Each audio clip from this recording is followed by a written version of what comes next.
Okay, well,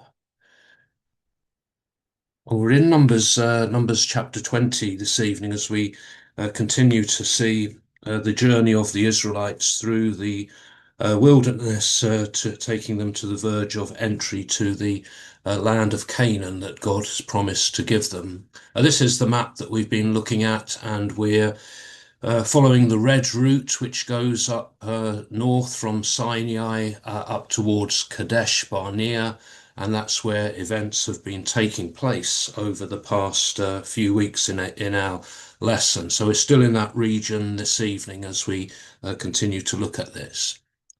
So the events which took place during the period in which the Israelites were wandering in the wilderness are passed over in the text of the Bible with very little comment. And the events that are recorded from the book of Numbers, chapter 20 onwards, really take place towards the end of the 38 years that the Israelites were in the wilderness, and they cover the journey from Kadesh to the plains of Moab on the eastern side of the Jordan, overlooking the land of Canaan. In the book of Deuteronomy, chapter 2, verses 14 and 15, we have a summary of this part of the journey,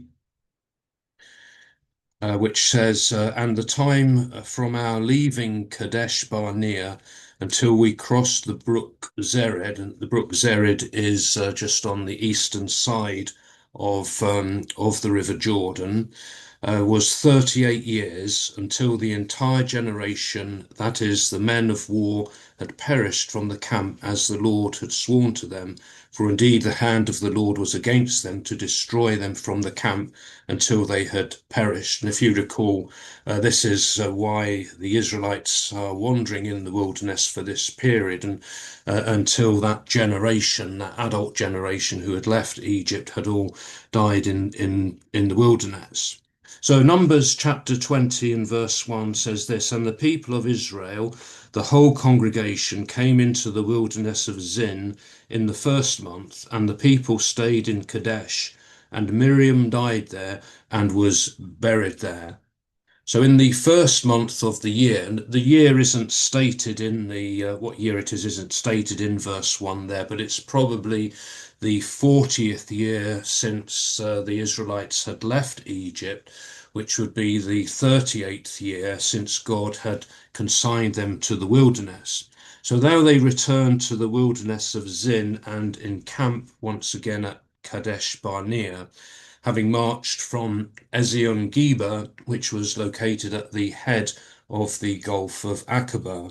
So Numbers chapter 33 and verse 36 gives us the summary of the different stages of the journey. And verse 36 there relates to this, which says, And they set out from Ezion Geber and encamped in the wilderness of Zin, that is Kadesh.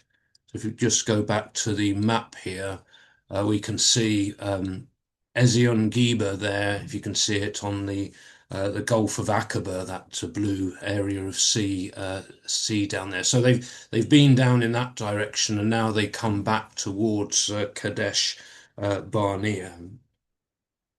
And it's here at Kadesh that Miriam, the elder sister of Moses and Aaron, died and was buried. Her death and her burial are mentioned just very briefly here, almost in passing, but we know that she had played an important role in the life of Moses and in Israel's exodus from Egypt. And in the book of the prophet Micah, in Micah chapter 6 and verse 4, we see her mentioned alongside Moses and Aaron, where the Lord says, For I brought you up from the land of Egypt and redeemed you from the house of bondage, and I sent before you Moses, Aaron, and Miriam. So the three of them mentioned together there as being sent by the Lord to help the Israelites. And if you think back to our study of the book of Exodus at the beginning there, when the baby Moses was put in the basket and placed amongst the reeds on the river for his safety, Miriam was the one who had observed Pharaoh's daughter, discover the baby, and she had arranged for the baby Moses to be cared for by his own mother. That's in Exodus chapter 2. And then when the Israelites crossed the Red Sea, Miriam had led the women in a song of praise, and she was called the prophetess at that time in Exodus chapter 15. But her mistake, along with Aaron, had been to speak against the unique position of Moses and to claim an equal relationship with God for herself and Aaron. If you remember, we looked at this a few weeks ago from Numbers chapter 12, where she said, "Has the Lord indeed spoken only through Moses? Has he not spoken through us also?" And for this act of rebellion, Miriam was struck with leprosy and was isolated outside of the camp for 7 days. Well, here we have the record of her death, and her death must have been a particularly sad occasion for the Israelites, for she had been this leading character in the story of the Exodus. But her death is also a reminder that all of the adult generation who had left Egypt would die in the wilderness, except for Joshua and Caleb. The Jewish historian Josephus, in his history of the Israelite people, says that the people mourned for her for 30 days. Well, it doesn't tell us that in the text here, but later on, when both Aaron and Moses die, the people mourn for them for 30 days. So perhaps they also mourned for Miriam for that length of time as well. We'll move on to another event that takes place at this time as well in Numbers chapter 20, and we'll read here verses 2 to 5. Now there was no water for the congregation, and they assembled themselves together against Moses and against Aaron. And the people contended with Moses and said, "Would that we had died when our brethren died before the Lord. Why have you brought the assembly of the Lord into this wilderness, that we should die here, both we and our cattle? And why have you made us come up out of Egypt to bring us to this evil place? It is no place for grain or figs or vines or pomegranates, and there is no water to drink."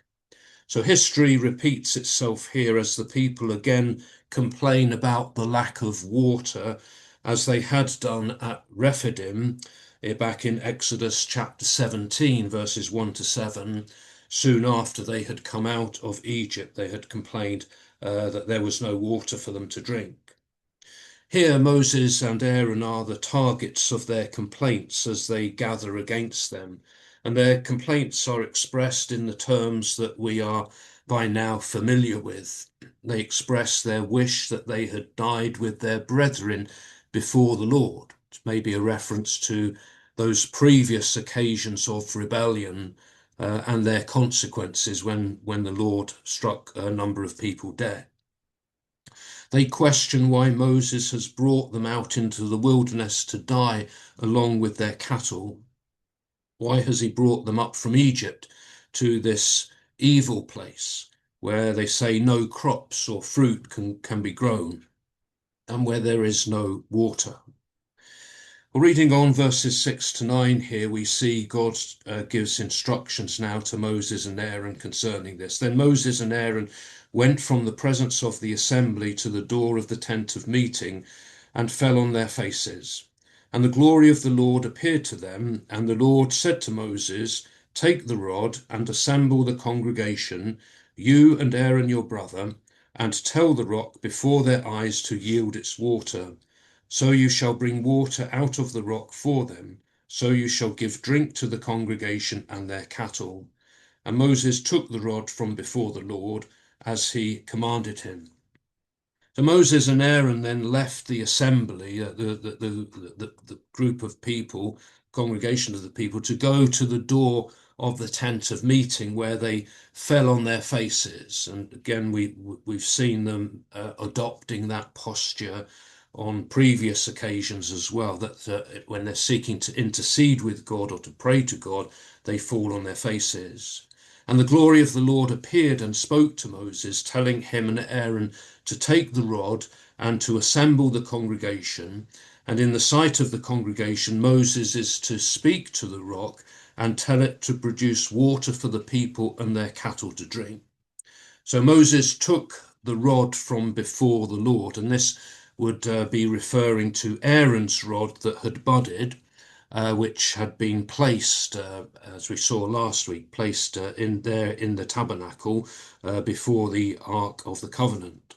So he does as the Lord has commanded. And reading on here in verses 10 to 13 of Numbers chapter 20, and Moses and Aaron gathered the assembly together before the rock, and he said to them, Hear now, you rebels, shall we bring forth water for you out of this rock? And Moses lifted up his hand and struck the rock with his rod twice, and water came forth abundantly, and the congregation drank, and their cattle. And the Lord said to Moses and Aaron, Because you did not believe in me, to sanctify me in the eyes of the people of Israel, therefore you shall not bring this assembly into the land which I have given them.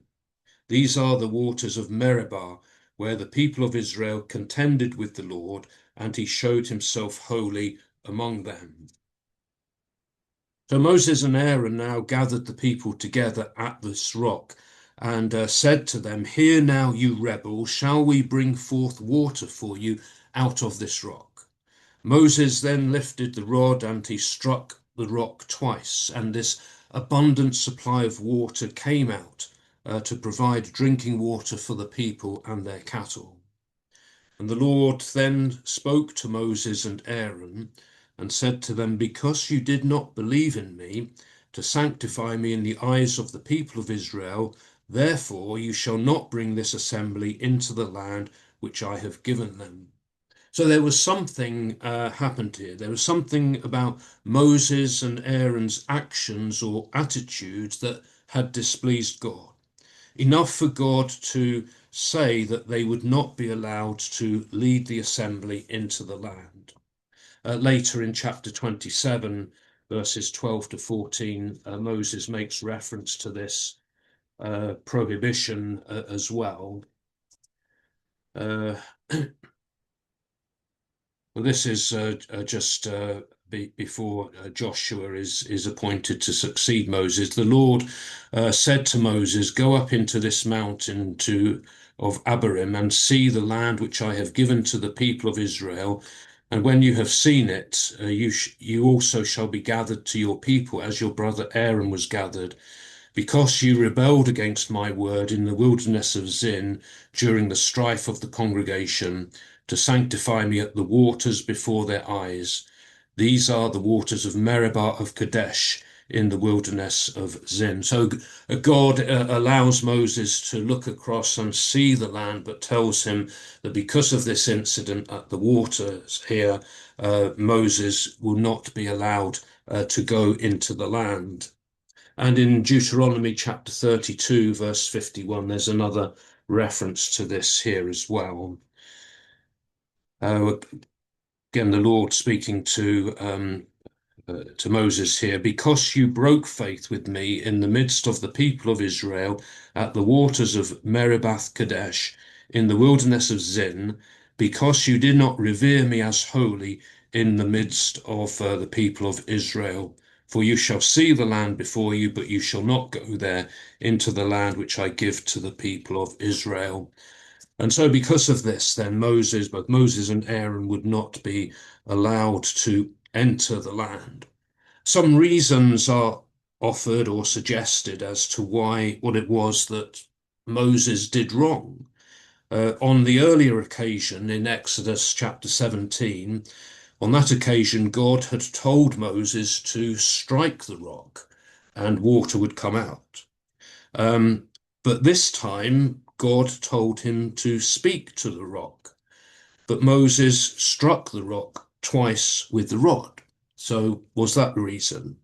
Also, in his words to the people here, Moses does not attribute the provision of the water to God, but he seems to claim credit for himself when he says, Shall we bring water for you out of this rock?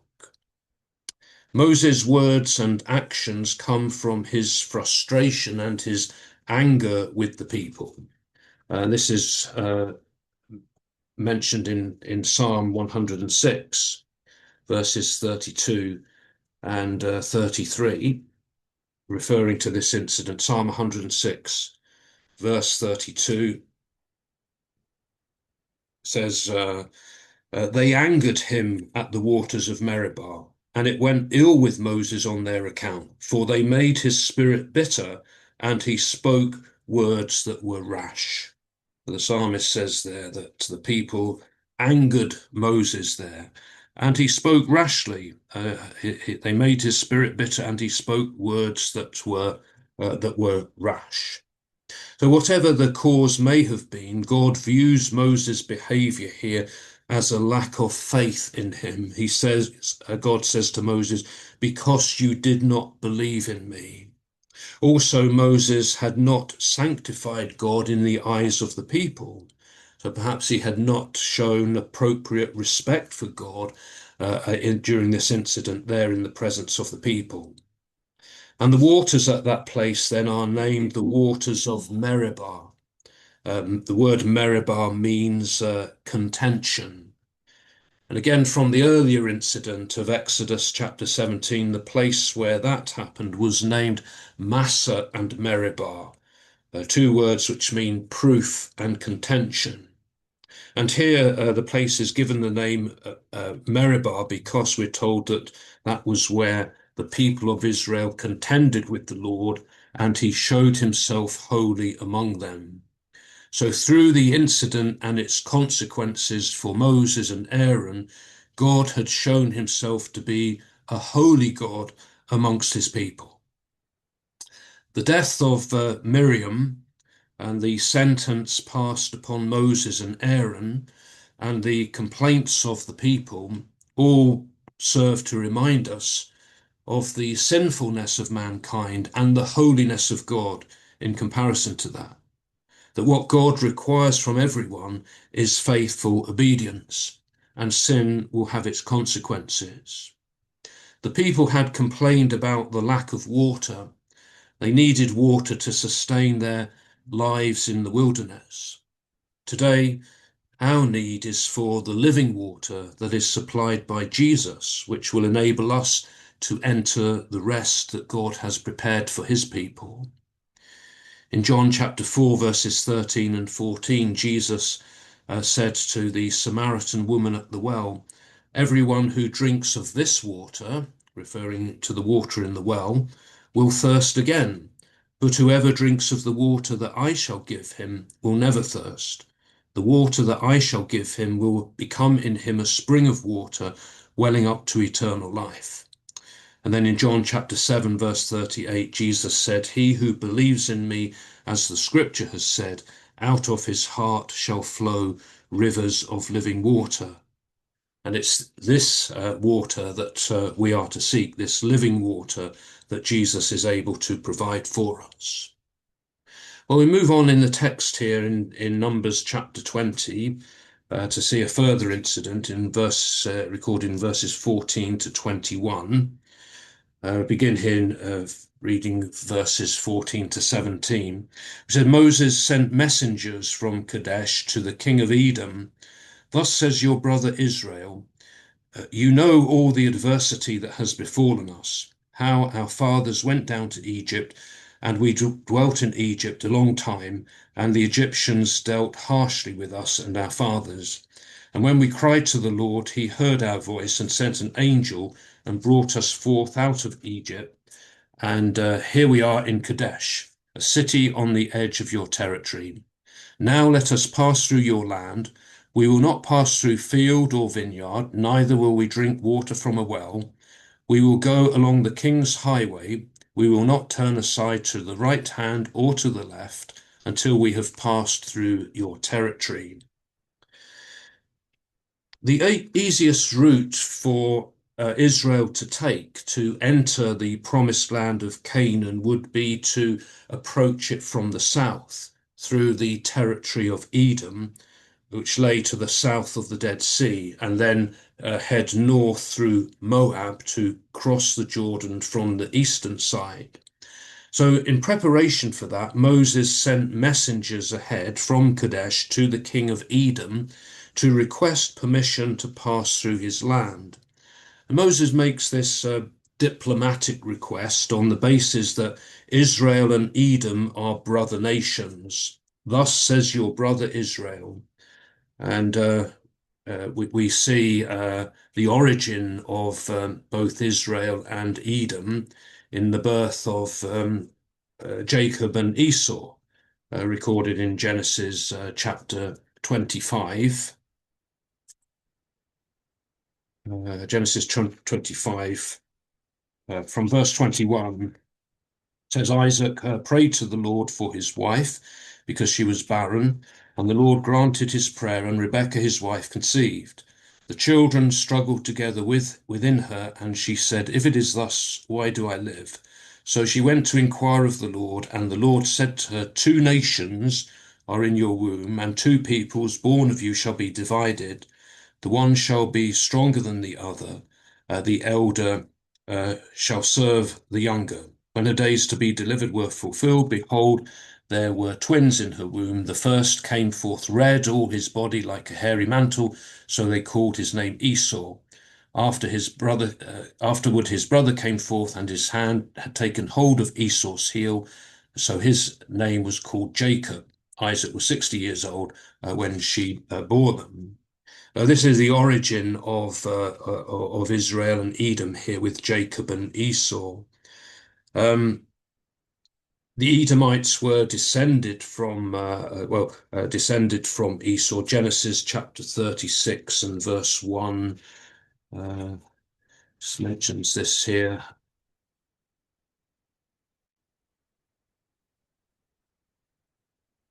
Genesis 36 verse 1 says, These are the descendants of Esau, that is Edom. And then we have a long list of names. And then verse 8 of that chapter says, So Esau dwelt in the hill country of Seir. Esau is Edom. And then verse 9, These are the descendants of Esau, the father of the Edomites in the hill country of Seir. Jacob, of course, the father of the Israelites, Jacob's name was changed by God from Jacob to Israel. So Moses' message then reminds the Edomites that they are brothers. Thus says your brother Israel. And he reminds the Edomites of the circumstances that have brought the Israelites to the border of their territory. He says that they have suffered adversity. They've been in Egypt a long time. They've been dealt with harshly by the Egyptians. They'd cried to God for help, and he'd sent his angel and brought them out of Egypt. And now he says they are in Kadesh, a city on the edge of your territory. So Moses asks permission then for the Israelites to pass through Edom, and he says they will not go into the fields or into the vineyards, they'll not drink any water from their wells, but they will just travel along the king's highway until they have passed through Edomite territory. And the king's highway was a main road, a trade route running from Damascus further to the north and down to Arabia. So we'll just stick to the main road and we won't go off into any other part. We just want to pass through. Well, we see the response from the king of Edom to this request in verses 18 to 21. But Edom said to him, You shall not pass through, lest I come out with the sword against you. And the people of Israel said to him, We will go up by the highway, and if we drink your water, I and my cattle, then I will pay for it. Let me only pass through on foot, nothing more. But he said, You shall not pass through. And Edom came out against them with many men and with a strong force. Thus Edom refused to give Israel passage through his territory, so Israel turned away from him. So the request was refused. You shall not pass through, lest I come out with the sword against you. So the Edomites threaten to come out against the Israelites if they enter their land. The Israelites make a further appeal to pass through, promising to pay for any water that they might drink for themselves or their cattle. They just want to pass through on foot along this highway and nothing more. But again, the request is still refused. You shall not pass through. And the Edomites then came out with a strong military force to deter the Israelites from passing through their land. Thus, Edom refused to give Israel passage through his territory. So Israel turned away from him. It would now be necessary for the Israelites to take a longer detour around the east of Edom. Deuteronomy chapter 2, verses 1 to 8 also records this for us. When Moses is recalling these incidents, he says, Then we turned and journeyed into the wilderness in the direction of the Red Sea, as the Lord told me, and for many days we went about Mount Seir. Then the Lord said to me, You have been going about this mountain country long enough. Turn northward and command the people, You are about to pass through the territory of your brethren, the sons of Esau, who live in Seir, and they will be afraid of you. So take good heed. Do not contend with them, for I will not give you any of their land, no, not so much as for the sole of the foot to tread on, because I have given Mount Seir to Esau as a possession. You shall purchase food from them for money that you may eat, and you shall also buy water of them for money that you may drink. For the Lord your God has blessed you in all the work of your hands. He knows you're going through this great wilderness. These 40 years the Lord your God has been with you. You have lacked nothing. So we went on away from our brethren, the sons of Esau, who live in Seir, away from the Arabah road from Elath and Ezion Geber. So another account there of this.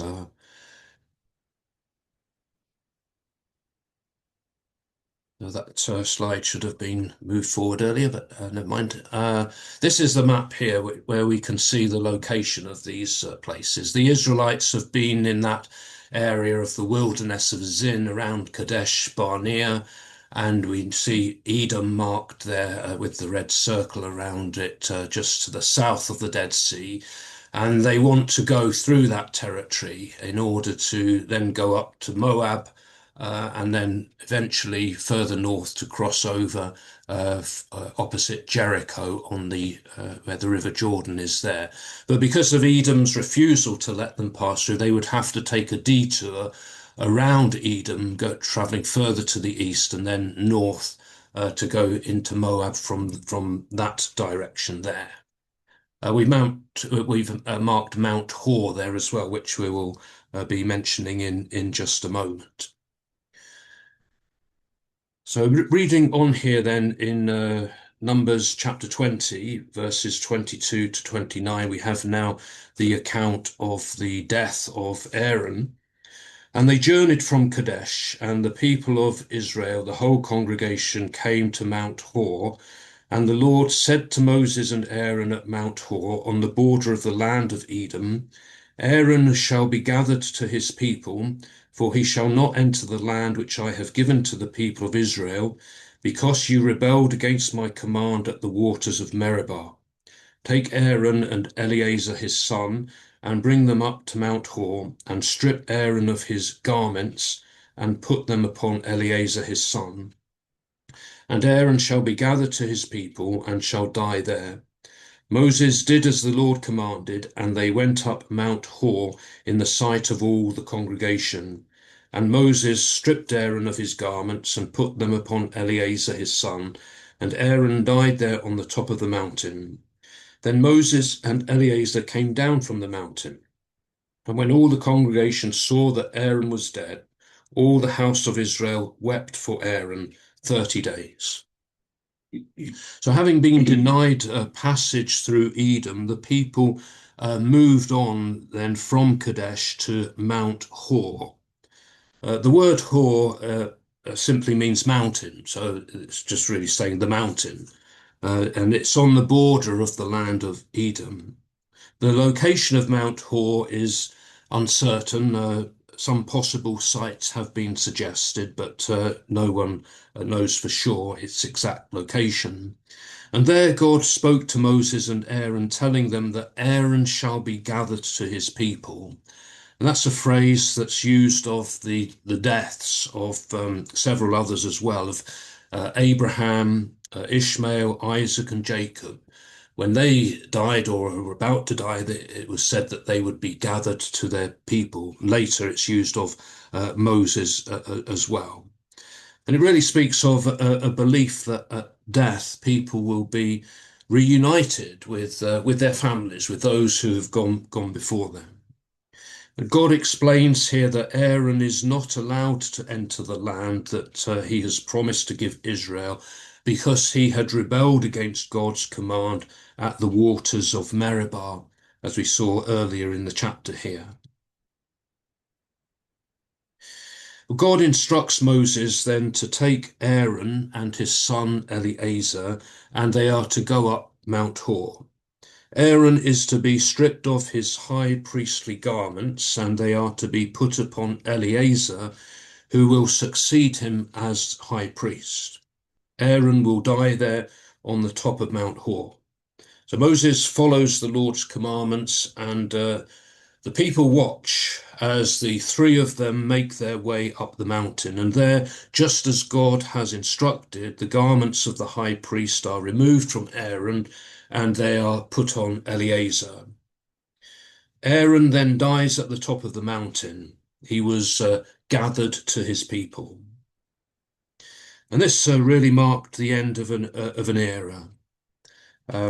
Moses and Eleazar then came down from the mountain.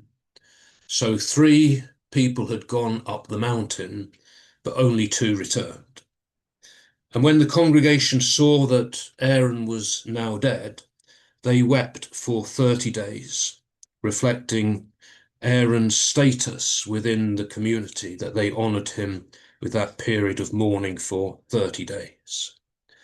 Numbers chapter 33, verses 38 and 39 gives us these extra details about Aaron's death.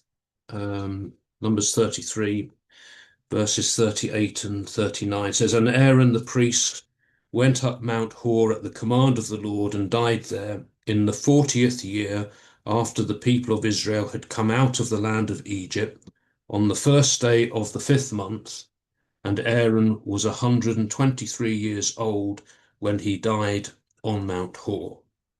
So Aaron died on the first day of the 5th month, 40 years after the Exodus, at the age of 123. Aaron had been with Moses throughout the whole of this experience. In Egypt, he had acted as Moses' spokesman. You remember one of the excuses that Moses had given to God at the burning bush as to why he couldn't go and do what God was asking him to do. He said, I'm not a good speaker. And God had said that he would provide his brother Aaron to act as his spokesman. So Moses then had been accompanied by Aaron whenever he confronted Pharaoh, went in to confront Pharaoh, and Aaron was speaking Moses' words to Pharaoh. He had been with Moses on the journey out of Egypt and then through the 40 years in the wilderness. He had made some mistakes along the way, notably allowing the people to influence him in the making of the golden calf. And along with Miriam, he had challenged Moses' unique relationship with God. He had seen his 2 sons, Nadab and Abihu, lose their lives because they had offered unholy fire to the Lord. And the incident at the waters of Meribah there had prevented him then from entering the promised land. But despite his mistakes, Aaron had served God faithfully as Israel's first high priest, representing the people before God and interceding for them and seeking atonement for their sins. The letter to the Hebrews in the New Testament, Hebrews chapter 5, verses 1 to 4, describes here the work of the high priest. The writer says, "For every high priest chosen from among men is appointed to act on behalf of men in relation to God, to offer gifts and sacrifices for sins. He can deal gently with the ignorant and wayward, since he himself is beset with weakness. Because of this, he is bound to offer sacrifice for his own sins as well as for those of the people. And one does not take the honor upon himself, but he is called by God, just as Aaron was. The writer there reminding us that Aaron didn't take this on himself, didn't appoint himself. Moses didn't appoint him, but he was chosen by God for this task as high priest. And we see there, the writer mentions there the functions that the high priest would carry out, and that he can deal gently with the ignorant and wayward, since he himself is beset with weakness. And certainly that was a characteristic of Aaron as well. The imperfection of Aaron and his successors as high priest showed the need for a better priesthood, a perfect priesthood that would provide a permanent solution to our problem of sin. And that need was fulfilled by Jesus Christ through his death and resurrection, and who is now our perfect and our great high priest. Again, from Hebrews, we can read Hebrews chapter 7, verses 23 to 28, where the writer says, "The former priests, like Aaron, were many in number, because they were prevented by death from continuing in office. But he," that's Jesus, "holds his priesthood permanently, because he continues forever. Consequently, he is able for all time to save those who draw near to God through him, since he always lives to make intercession for them. For it was fitting that we should have such a high priest, holy, blameless, unstained, separated from sinners, exalted above the heavens. He has no need, like those high priests, to offer sacrifices daily, first for his own sins and then for those of the people. He did this once for all when he offered up himself. Indeed, the law appoints men in their weakness as high priests, but the word of the oath, which came later than the law, appoints a son who has been made perfect forever." So we see the contrast there, the comparison between Aaron and Jesus as our great high priest. And Aaron's death recorded here is a reminder to us of the imperfection of that priesthood and the need for something greater for us. We shall stop here